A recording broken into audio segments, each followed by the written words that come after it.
के बीच फिर गूंज उठा है।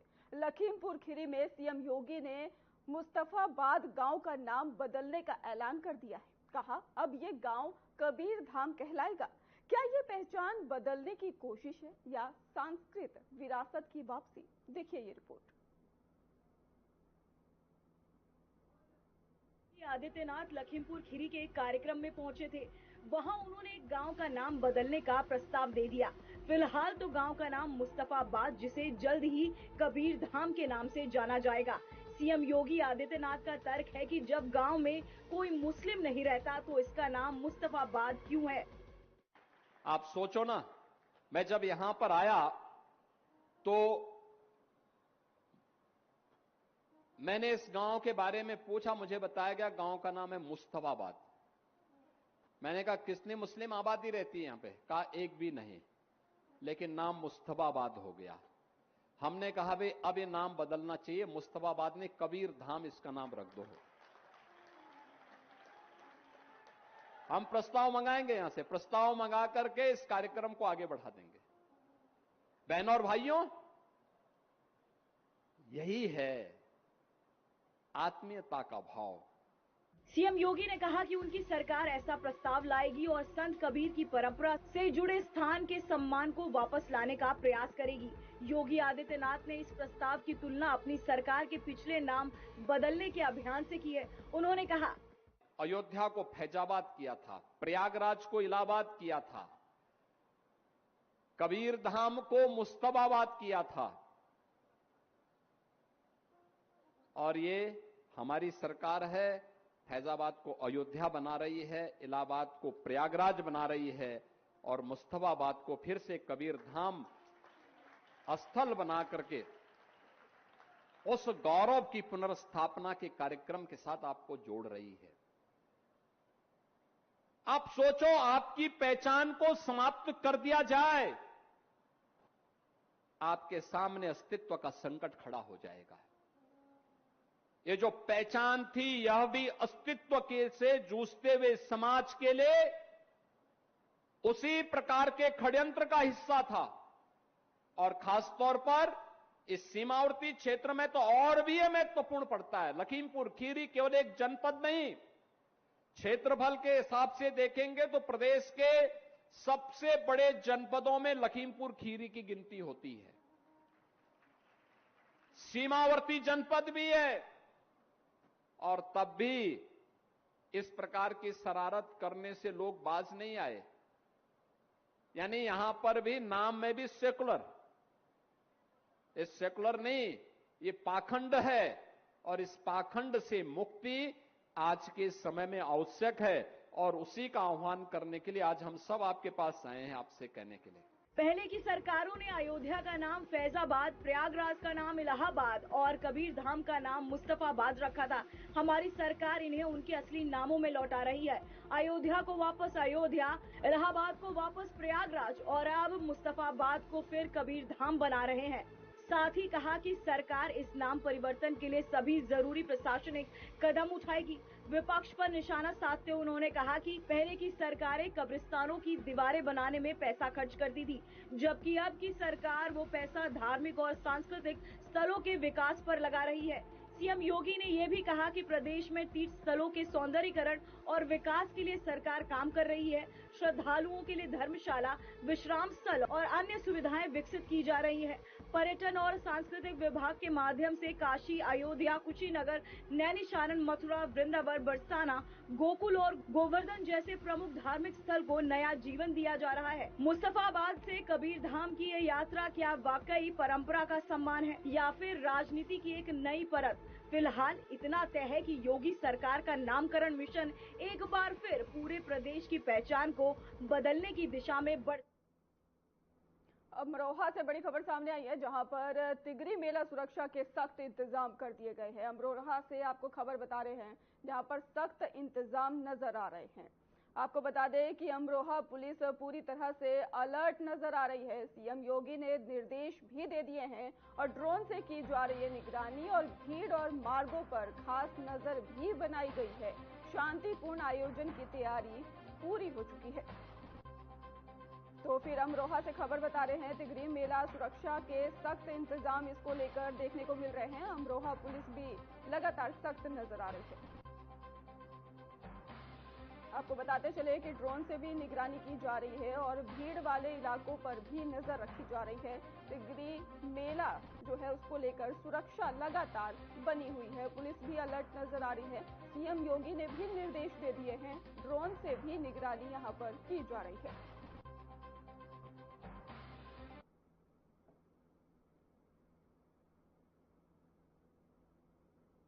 तो आपको बता रहे हैं कि अमरोहा से खबर है, जहां पर ड्रोन से लगातार निगरानी की जा रही है। इसके साथ ही सीएम योगी आदित्यनाथ ने भी सुरक्षा को लेकर यहां पर निर्देश दे दिए हैं। अमरोहा पुलिस भी अब पूरी तरह से अलर्ट नजर आ रही है सुरक्षा को लेकर, क्योंकि भीड़ भाड़ होगी, इसको लेकर भी लगातार पुलिस यहां पर सतर्क रहेगी, सुरक्षा के इंतजाम रहेंगे और पुलिस यहां पर तैनात की गई है। आपको बताते चले कि अमरोहा से खबर है, जहां पर सीएम योगी भी इस मेले को लेकर सख्त नजर आ रहे हैं, लगातार निगरानी कर रहे हैं और मेले को लेकर उन्होंने यहां पर निर्देश भी दे दिए हैं। तिगरी मेला सुरक्षा के सख्त इंतजाम यहां पर लगातार बने हुए। हम आपको तस्वीरें दिखा रहे हैं जो लगातार सुरक्षा की व्यवस्था को दर्शा रहे हैं कि किस तरीके से व्यवस्था की गई है और भीड़ भी यहां पर देखने को मिलेगी, जिसको लेकर पुलिस अलर्ट रहेगी।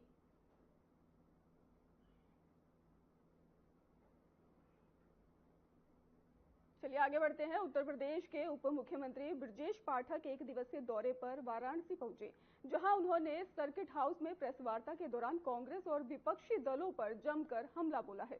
ब्रजेश पाठक ने कहा है कि भारत निर्वाचन आयोग 12 राज्यों में SIR स्पेशल इन्वेस्टिव और स्पेशल इंटेंसिव रिवीजन के ही माध्यम से फेक मतदाताओं को हटाने का कार्य कर रहा है, जो पूरी तरह से संवैधानिक प्रक्रिया है। और उन्होंने सवाल उठाया है कि जब ये काम पारदर्शी तरीके से हो रहा है तो विपक्ष को इससे आपत्ति क्यों है। उप मुख्यमंत्री ने कांग्रेस पर निशाना साधते हुए कहा है कि कांग्रेस और उसके सहयोगी दलों का पुराना स्वभाव है कि अपनी कमियों को दूसरों पर थोपता। उन्होंने कहा है कि यूपी सरकार ने कानून व्यवस्था से लेकर विकास के हर क्षेत्र में सराहनीय काम किया है।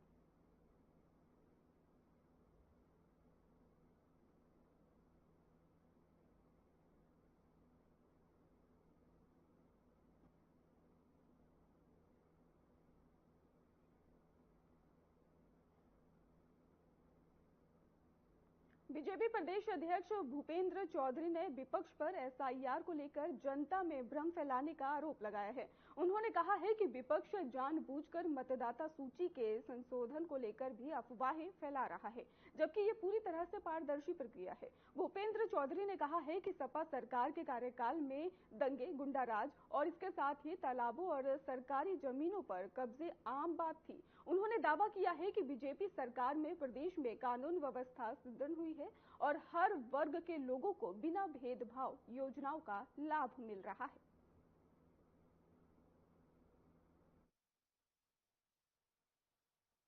आप लोग जानते होंगे कि बिहार में जिस प्रकार से SIR लागू हुआ और राहुल गांधी ने, तेजस्वी यादव जी ने जिस प्रकार से पूरा अभियान चलाया और उसके बाद ड्राफ्ट प्रकाशित हुआ, तो ड्राफ्ट प्रकाशित होने के बाद कोई प्रतिक्रिया उनकी नहीं आई।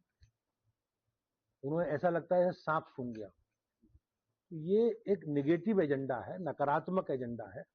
ये लोग नकारात्मक एजेंडा चलाकर देश में भ्रम की स्थिति पैदा करना चाहते हैं, लोकतंत्र को कमजोर करना चाहते हैं। ये एक सामान्य प्रक्रिया है। आप लोग देखेंगे बहुत लोग मतदाता सूची में ऐसे भी नाम हो सकते हैं जो मृतक हो। बहुत लोग ऐसे हैं जो अपना मूल स्थान बदल के दूसरी जगह चले गए और बड़ी संख्या में ऐसे भी हो सकते हैं जो एक पते पर कई कई गलत मतदाता बने हैं। तो ये एक प्रक्रिया है मतदाता सूची को दुरुस्त करने की और इसमें कोई भ्रम फैलाने की जो विपक्ष का एजेंडा है, ये लोग कोई साक्ष्य नहीं दे पाएंगे, केवल भ्रम फैलाने के लिए इस प्रकार की बयानबाजी कर रहे हैं। अब मुझे ऐसा लगता नहीं कि समाजवादी पार्टी का कोई कैंडिडेट हो चुनाव लड़ रहा है। अपनी पार्टी का तो प्रचार करने के लिए स्टार प्रचारक बनाए जाते हैं। अब ये तो वहां की जनता जिस प्रकार से वहां लोग चुनाव लड़ रहे हैं, उसमें समाजवादी पार्टी का कोई प्रत्याशी मेरी जितनी जानकारी है बिहार विधानसभा का चुनाव नहीं लड़ रहा। केंद्रीय मंत्री अनुप्रिया पटेल ने एसआईआर को लेकर विपक्ष के आरोपों पर प्रतिक्रिया दी है। उन्होंने कहा है कि चुनाव आयोग वही काम कर रहा है जो एक संवैधानिक संस्था को करना चाहिए। अनुप्रिया पटेल ने स्पष्ट कहा है कि फर्जी वोटरों के नाम हटाना लोकतंत्र की मजबूती के लिए जरूरी है और इस प्रक्रिया में ही पारदर्शिता पूरी तरह से बरती जा रही है। उन्होंने विपक्ष पर भ्रम फैलाने का भी आरोप लगाते हुए कहा कि चुनाव आयोग को बदनाम करने की साजिश रची जा रही है।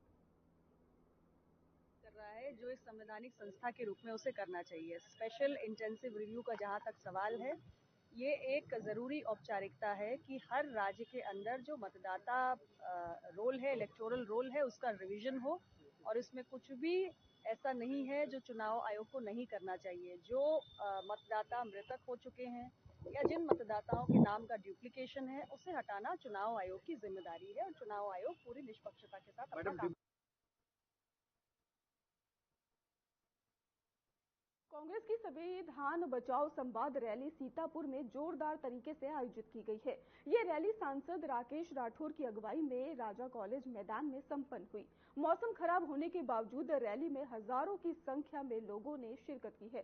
कार्यक्रम में कांग्रेस के राष्ट्रीय महासचिव अविनाश पांडे मुख्य अतिथि के रूप में शामिल हुए, जबकि प्रदेश अध्यक्ष अजय राय और सांसद इमरान मसूद सहित कई वरिष्ठ नेता मंच पर मौजूद रहे।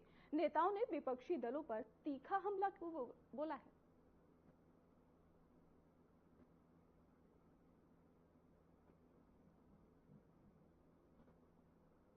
सब लोग मिलकर ये यहाँ पर एक बड़ा कार्यक्रम किए और बरसात, इतनी विपरीत परिस्थितियों में भी बरसात हुई, उसके बाद भी हजारों लोग संख्या में आए।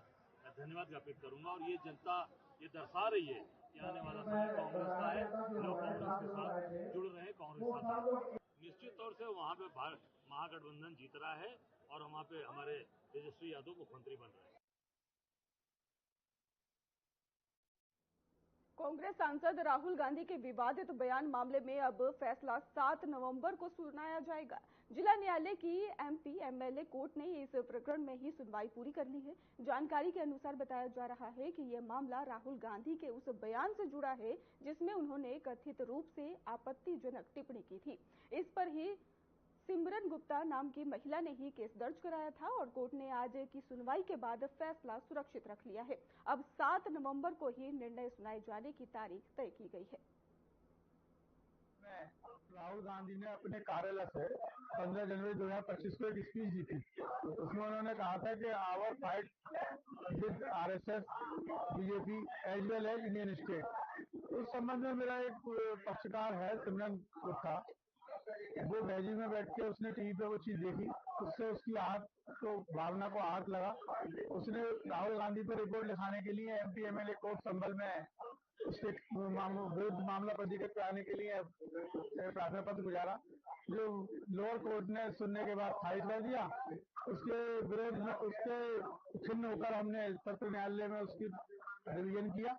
उस रिवीजन में आज डेट थी और माननीय सत्र न्यायाधीश आरती फौजदार जी ने उसको सुना है आज, और सुनने के बाद जजमेंट के लिए 7/11 डेट लगाई। राहुल गांधी ने अपने कार्यालय से अयोध्या में राम जन्मभूमि परिसर का निर्माण कार्य पूरी तरह से पूरा हो चुका है। श्री राम जन्मभूमि तीर्थ क्षेत्र ट्रस्ट के सचिव चंपत राय ने बताया है कि अब परिसर में श्रद्धालुओं के लिए सभी आवश्यक व्यवस्थाएं कर दी गई हैं।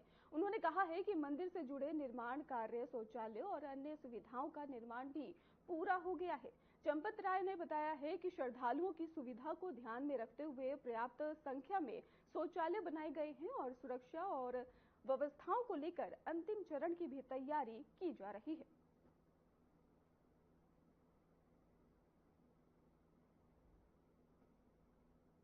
मंदिर के दक्षिणी पश्चिमी कोने पर लक्ष्मण जी का मंदिर बनकर तैयार है। शेषावतार मंदिर, कलश ध्वजदंड लग चुके हैं। सप्त मंडप महर्षि वाल्मीकि, महर्षि वशिष्ठ, महर्षि विश्वामित्र और महर्षि अगस्त, इनके मंदिर तैयार है। निषादराज, माता शबरी और माता अहल्या मंदिर बन चुके हैं। तुलसीदास जी का मंदिर बन चुका है। सभी प्रतिमाएं स्थापित हो चुकी हैं। जटायु कुबेर टीला पर, अंगद टीला पर गिलहरी स्थापित हो चुकी है। इसके अतिरिक्त तीर्थ यात्रियों की सुविधा, उनको अधिक से अधिक सुगमता हो, इसके लिए आवश्यक जितनी बातें हैं, जितने आवश्यकताएं हैं, उसका निर्माण कार्य पूरा हो चुका है। मंदिर परिसर में सड़कें बननी है। कौन कौन से संपर्क मार्ग होंगे, उसकी ड्राइंग बनी है। मंदिर में लैंडस्केपिंग अर्थात भूमि का सौंदर्यीकरण, हरियाली का निर्माण, तो सड़कें बनाने का काम लार्सन टुब्रो तेज गति से कर रहा है।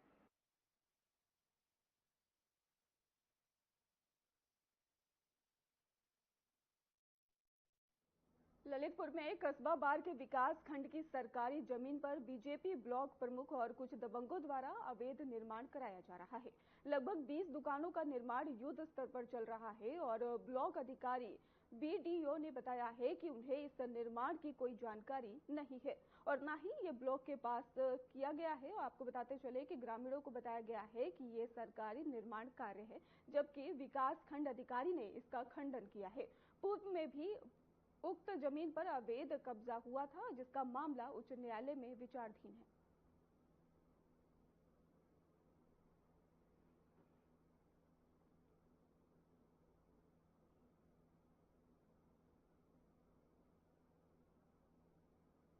कोई धरना किया ना प्रदर्शन किया। तो आप लोग ये लोग ड्यूटी गए तो इनको ड्यूटी में नहीं लिया, इसलिए खड़े हैं लोग। ऐसा है, इस कारखाने में जो हमारे 4 लेबर हैं, 4 मजदूर हैं, उनको कल से ड्यूटी पर लेना बंद किया और उसमें एक जो मिथिलेश यादव ये खड़े हैं, ये हमारे यूनियन के जिले के सभापति हैं, यानी अध्यक्ष जी हैं, पंजीकृत सभापति हैं। हमारी केवल मांग सबसे पहले इन चारों ड्यूटी ले लो, कारखाना चालू करो, फिर बात करो। ये बोनस की बात पहले से चल रही थी, जब बाद हमने अपनी बात कही तो हम लोगों को बाहर निकाल दिया।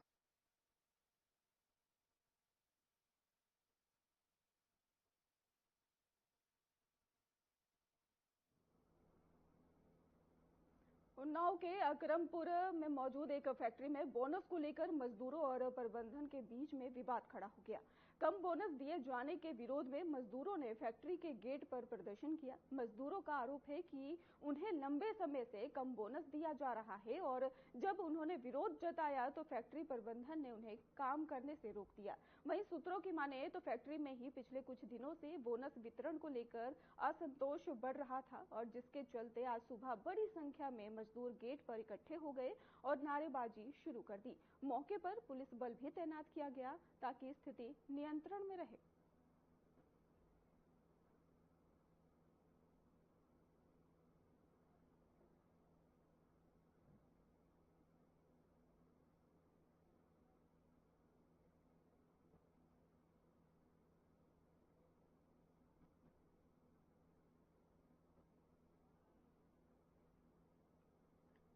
तो आपको बताते चलें कि स्थिति संभालने पुलिस भी मौके पर पहुंची और उन्नाव फैक्ट्री में बोनस विवाद चल रहा था, जिसको लेकर कर्मचारी विरोध करते हुए नजर आए हैं और फैक्ट्री में बोनस को लेकर लगातार नारेबाजी भी करते आए हैं। आपको बता दें कि कर्मचारी कई समय से यहां पर काम कर रहे थे, लेकिन बोनस न मिलने के कारण नाराज भी नजर आए हैं और स्थिति संभालने वहां पर मौके पर पुलिस भी पहुंची और भारी संख्या में कर्मचारी मौजूद रहे, जिसके बाद पुलिस ने वहां पर सबको समझा बुझाकर मामला शांत करवाया है।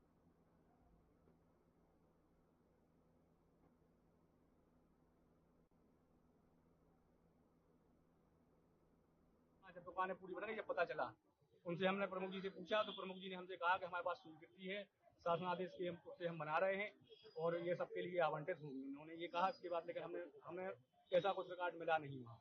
तो फिर हमने जाके बीडीओ साहब से बात की, उन्होंने हमें बताया इस बारे में, तो हमने फिर उसके लिए ज्ञापन लिखा है और माननीय जिलाधिकारी महोदय को देंगे। क्षेत्र पंचायत का जो जमीन है उस पर बिना किसी शासन आदेश के उस पर जबरन 20 दुकानों का निर्माण हुआ है, बल्कि वो बेशकीमती जमीन है और जो जमीन है वो केवल और केवल जन उपयोगी रहना चाहिए, वो व्यक्ति के निजी स्वार्थ में या निजी हित में उपयोग नहीं होना चाहिए। इसलिए हम लोग माननीय जिलाधिकारी महोदय को अवगत कराने आए हैं। अभी बार ब्लॉक से कई जो हमारे ब्लॉक के सदस्य हैं वो भी आए थे, उनके साथ में कई ग्रामीण लोग भी आए थे। उन्होंने यहाँ पे अभी एक शिकायती पत्र दिया है जिसमें कुछ दुकानों का निर्माण जो है वो ब्लॉक की जमीन पे होना उन्होंने बताया गया है और कुछ उन्होंने और भी चीज़ें बताई हैं। तो इस के दृष्टिगत में सीधी साहब से हम लोगों ने आग्रह किया है कि किसी जिला स्तरीय जनपद स्तरीय अधिकारी को नामित करके जो भी चीज़ें हैं उनकी प्रॉपर जांच करा लें डॉक्यूमेंटेशन के साथ में और जो भी नियमता कार्रवाई है उसमें।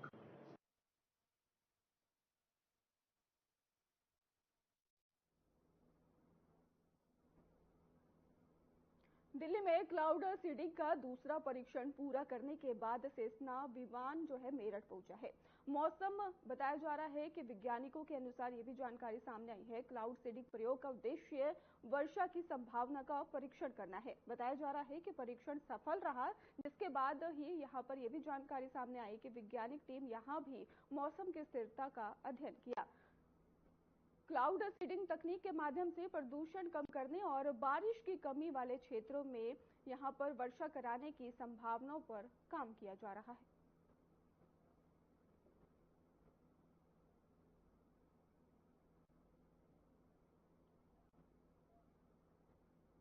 गाजियाबाद के थाना क्रॉसिंग रिपब्लिक क्षेत्र में सोमवार को ही सुबह पुलिस और लुटेरों के बीच में मुठभेड़ हो गई और इस दौरान पुलिस ने 4 लुटेरों को गिरफ्तार किया है और जिनमें से 2 बदमाश गोली लगने से घायल हो गए।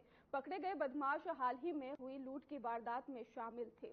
तो आपको बता दें कि बदमाशों को फिलहाल पकड़ लिया गया है। लूट की वारदात में ये शामिल बताए जा रहे हैं। 48 घंटे में लूटपाट का जो ये कांड था उसका खुलासा पुलिस द्वारा कर दिया गया है।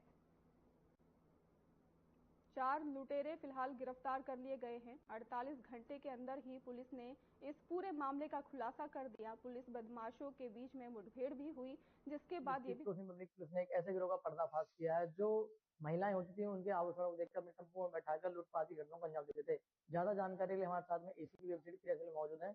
मैम, आपसे जानना चाहेंगे ये गिरोह किस तरीके से कार्य करता था और इस गिरोह में कितने लोग गिरफ्तार की गई है? दिनांक 26/10/2025 को थाना क्रॉसिंग रिपब्लिक पर एक वादिया द्वारा ये सूचना दी गई कि उसके साथ ऑटो में बिठाकर उसके साथ लूट की घटना कार्य की गई है, जिसमें उसके गहने और मोबाइल फोन लूट लिया गया है। इस घटना का तुरंत संज्ञान लेते हुए थाना क्रॉसिंग रिपब्लिक पर सुसंगत धाराओं में अभियोग पंजीकृत करके कई टीमों का गठन किया गया अनावरण हेतु। उसी दौरान आज सुबह जब चेकिंग चल रही थी थाना क्रॉसिंग रिपब्लिक में एक मुखबिर के द्वारा बताया गया कि जिस ऑटो का प्रयोग पिछले घटना में किया गया था उसी ऑटो में ये 3-4 संदिग्ध लोग सवार होकर एक नए घटना को अंजाम देने जा रहे हैं। तो तुरंत इस पर एक्शन लेते हुए पुलिस के द्वारा कई टीम बनाकर इस ऑटो की घेराबंदी की गई। तो पुलिस को आता हुआ देख के इन लोगों ने पुलिस टीम के ऊपर फायर किया और जवाबी कार्रवाई में इनके भी 2 अभियुक्त के पैर में गोली लग गई और बाकी 2 को गिरफ्तार कर लिया गया। कुल मिला के 4 लोगों को गिरफ्तार कर लिया गया। अक्सर देखा जाता है कि कोई गाड़ी में बैठा के लूट हो जाती है, कभी टेम्पो बैठा होती है, तो उनसे सतर्क रहने के लिए क्या कुछ कहना चाहेंगे? इसमें मैं सबसे ये कहना चाहूंगी कि आप लोग हमेशा सतर्क रहें। अगर आप किसी भी कैब वगैरह से जा रहे हैं तो उसकी लोकेशन और मोबाइल नंबर अदर डिटेल्स आप परिवारजनों को दें। अगर आप ऑटो में हैं तो सतर्क रहें कि आपके आसपास लोग कौन से लोग बैठे हैं, क्या वो लोग आपस में एक दूसरे को जानते हैं, क्या उनके बीच में कोई कम्युनिकेशन चल रही है या किसी फोन के द्वारा कहीं और भी ये सूचना दी जा रही है। इन सब चीजों पे आप अगर सजग रहेंगे और ध्यान रखेंगे तो आप ऐसी घटनाओं से बच सकते हैं। जी बिल्कुल, ये थे हमारे साथ में एसीपी यशपाल जिन्होंने बताया कि आखिर ये जो लूट गैंग गिरोह होता है किस तरह से महिलाओं के साथ लूट किया करता था। गाजियाबाद से मैं मोहित गौतम, आर्यन टीवी नेशनल।